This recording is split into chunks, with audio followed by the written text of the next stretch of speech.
Hello and welcome back to the channel. Today we have another scale figure review from FGO.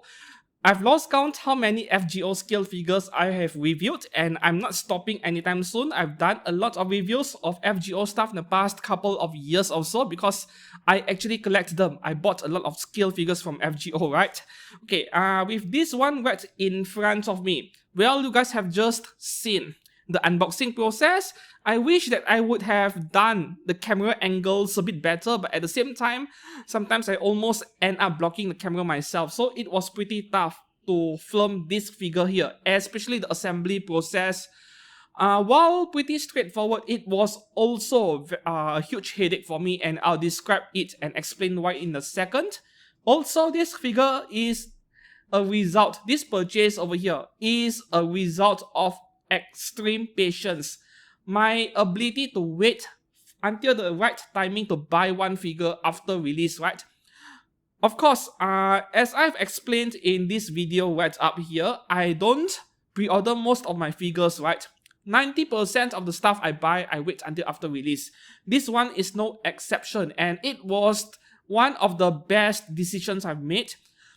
So we are looking at a 1x7 scale figure of Minamoto no Raikou, Lancer class servant from Fate Grand Order, and this one is made by Good Smile Company. Her official retail price is a bit over 30,000 yen, which is pretty expensive for a 1x7 scale figure, but at least this one has the height. This is pretty tall for 1x7, not surprised. So the height of this figure, including this rope over here surrounding her, I call it a curtain. You know, your mom loves her curtain so much that she brings it together with her to the beach. That is what it feels like to me, because Raikou is the MILF, the MILF of FGO. Including this rope over here, 31 centimeters from the bottom of the base. Without it, head height 29, which is pretty tall for 1x7 scale, but this is a tall character anyway. And then, as for the pricing of this figure, this is where patience actually paid off a lot. Over 30,000 yen official price, I paid 20,000 yen for her, just a bit over 20k on Amazon Japan from Sultan Hobby. So this is like 1/3 of the price cheaper, 33% off, which is an excellent deal for a 1x7 scale, high quality scale figure by Good Smile like this one. Yeah, great deal. Shipping is going to cost quite a lot. Well, not as bad as Passion Leap from Questcube, of course, but still pretty expensive. Cost me like 5,500 yen or so to ship by EMS to Malaysia. Pretty pricey, yeah, because the box is huge. Of course, a box of this size is no longer a stranger to FGO figures. A lot of FGO figures come with giant boxes. This is far from the largest. I can think of at least another 5 figures from FGO that is way bigger than this, the box. As for the box design and the quality, right, this is textbook Good Smile. When it comes to the higher end scale figures, think of Soji Okita Alter Ego or Insane Black Rock Shooter, some of their Mikus as well. The box is exactly like this in design, and the material is super stiff, super hard. This is almost impossible to dent unless you put something very heavy on it or you sit directly on the box. So this is a 10 out of 10 box in terms of durability and protection offered to the figure. No complaints over here. And then moving on to assembly process of this figure over here. This is where the biggest annoyance is, because there were quite a couple of surprises actually. When I was taking the figure out from the box, I was really surprised by how heavy the main figure is. I thought that is this really a PVC figure by Good Smile? Because Good Smile figures are not that heavy. Traditionally, Kotobukiya figures are heavier than the ones made by Alter or Good Smile at the same scale, but this thing is so heavy that it is heavier than Kotobukiya's scale figures. It almost felt like a resin figure, resin statue by a third-party company. Yes, it is that heavy. It feels like the material is very dense, very rigid, yet fragile at the same time. That is what it felt like to me. So I was being extra careful the moment I lift the figure up.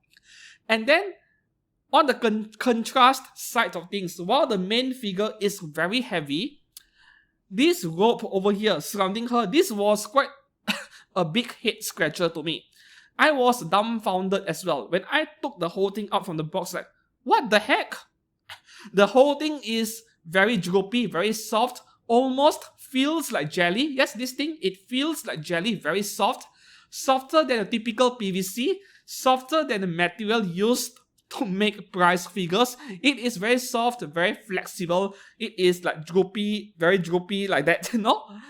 I know, maybe Good Smile is trying to achieve a very specific effect over here. Like this contrast between the main figure being very rigid and hard and heavy, and this thing around her very soft and flexible. Yeah, that is a very interesting combination for a scale figure. And the experience of putting this figure is one of the weirdest I have ever had for a Fate's Grand Order figure. It was pretty difficult to put the figure together, even though the steps were quite direct.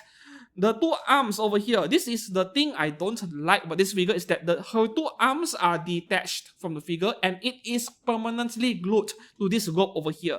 And all you need to do is to plug the two arms in. I kind of feel concerned about her two arms over here in the long term because there is so much stress and weight pulling down both of her arms. I know that, yes, I know, there are 3 rods supporting this rope over here. 1 metal one in the middle and 2 plastic ones over here. But still, I can't help but feel concerned, and especially if this rope over here was made with a lighter material. For example, just semi-transparent ABS, for example, which is way lighter. I doubt that these 2 plastic rods are even necessary. So these 3 rods over here, I would say it is compulsory, regardless of whether you like it or not. These 2 things might even pull her 2 arms down and then the arm will start leaning, you know. For example, the arm is like this and then over time it might bend down like this. There is the risk of that happening, which is quite a shame, very unfortunate in my opinion.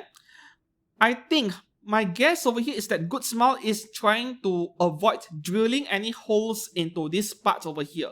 They want the figure to be as perfect as possible. Personally, I would just drill a hole underneath and then we have a metal rod plugging in or something like that. Or maybe we have some mini diorama base with some rocks over here and it is supporting these 2 ropes. I don't know, there are other ways to achieve it, but somehow they go with this really weird method of supporting these parts over here.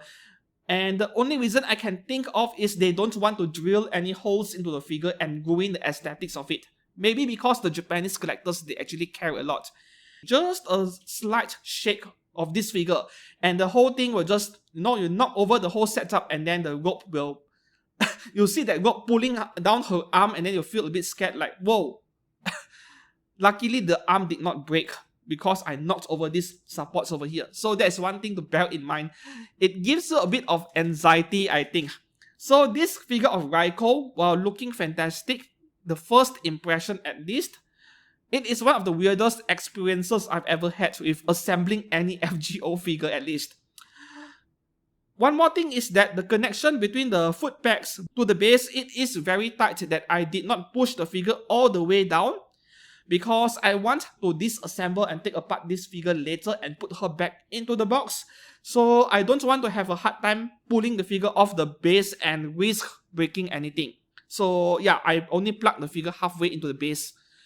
It is a bit too tight. I wish that it is a bit more loose. Now, moving on to the actual figure itself, this is where the bad news are mostly over, right? The bad news is mostly in the support and assembly process. As for the main sculpting of this figure, it is all good news over. I was a bit concerned with the face of this figure of Raikou because, you know, with this character, her head is quite small relatively to the proportions of her body and her legs. As you can see, the head is small, the legs are really long. This is the specific art style of the artist behind this character. So even if the figure is 1/7 or even 1/6, the head is quite small, and that is where my concern is. Will the face sculpting be accurate enough? Are the details all there between the official product photos and the actual product? And the good news over here is that I don't have an issue with the face at all. Good Smile absolutely nailed it over here with this figure of Raikou. Some of you may tell me that Good Smile is reputable enough to not screw up the figure, which is generally true, but there were a couple of times in the past where they messed up things. Last year, it already happened once with Black Rock Shooter. And yeah, that Black Rock Shooter has bargained bint really badly because it was pretty terrible for a Good Smile figure. Fortunately, that hasn't happened to any FGO figures yet. and hopefully never will. So the face of this figure, I would rate it maybe a minimum 9 out of 10, which is already a very good score by my standards. As for the rest of the figure, yeah, no complaints at all the sculpting department. Everything is pretty precise and accurately sculpted. I don't see any ugly seam lines or gaps on this figure, so quality control is pretty good on this one. And then we move on to the paint work, and there is more good news over here because I don't think I could find any flaws in terms of painting on my copy of this figure of Raikou, which is excellent news indeed. And I'm enjoying every bit of details on this figure. You see, this may be a swimsuit or bikini figure, and swimsuit figures in general, they are not very detailed to begin with because, swimsuits are very simple outfits. But on this figure, yeah, her armor on her two legs over there, and then that katana, that sword on her left side, it is quite the sight to behold. The amount of details on this thing is remarkable, and I can't help but keep looking at her lower half. Yeah, katana. This is Lancer class 7. By right, she should be using a spear or a lance, but for some reason, she is armed with a katana over here. Don't ask me why though, because FGO and their servant classifications, sometimes they don't really make much sense. I'm just enjoying the character design over here, right? As well as this robe over here.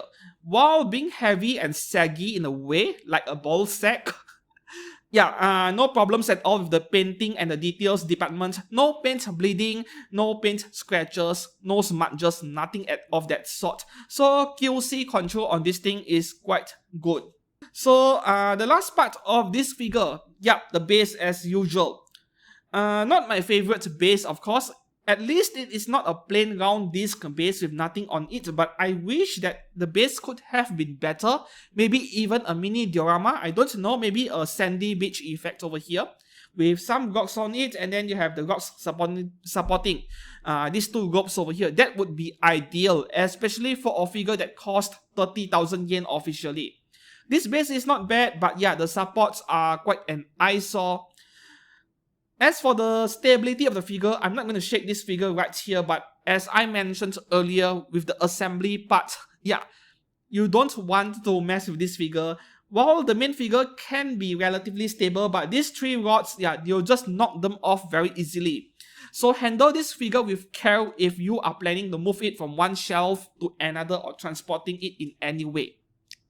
Now moving on to my final thoughts on this figure, is this a good purchase for FGO fans? I would say yes, despite the flaws with, not exactly a flaw, but more of a subjective opinion where I think the choice of materials being used to make this figure is a bit questionable.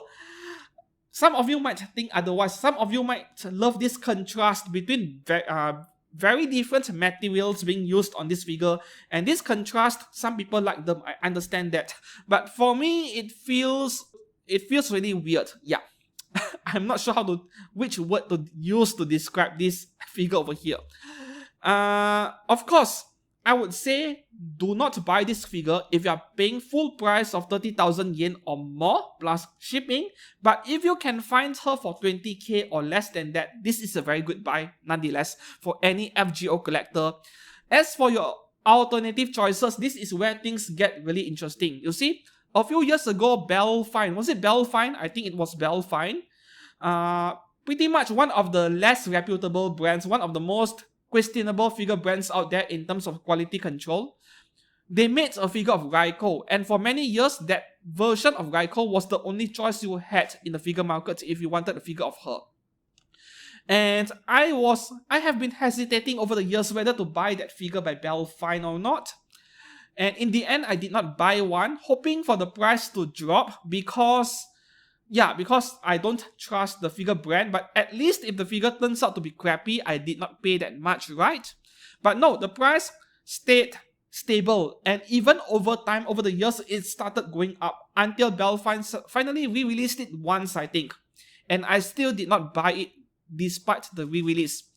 I'm actually looking forward to the Max Factory version, and I'm also waiting for the price to drop on the Max Factory version after release before picking one up. The main reason why I would suggest you to go for this Raikou, this should be your number one choice, is because of the unique character design itself. Bikini with a robe of some kind, which I don't know why she is bringing that to a beach. And on top of that, you have some armor on her legs and that detailed katana. This is a pretty unique character design, and for that reason alone, I would highly recommend this figure if you can get it for a discount. And that concludes my review for today for this figure of Raikou by Good Smile. Do you already own one? Let me know down in the comments below. And if you don't, are you considering to pick one up after watching this review? Let me know. Of course, lastly, if you enjoyed this review, please do give this video a thumbs up and consider subscribing to this channel for more detailed figure reviews like this one today. And I'll see you again very soon. Goodbye.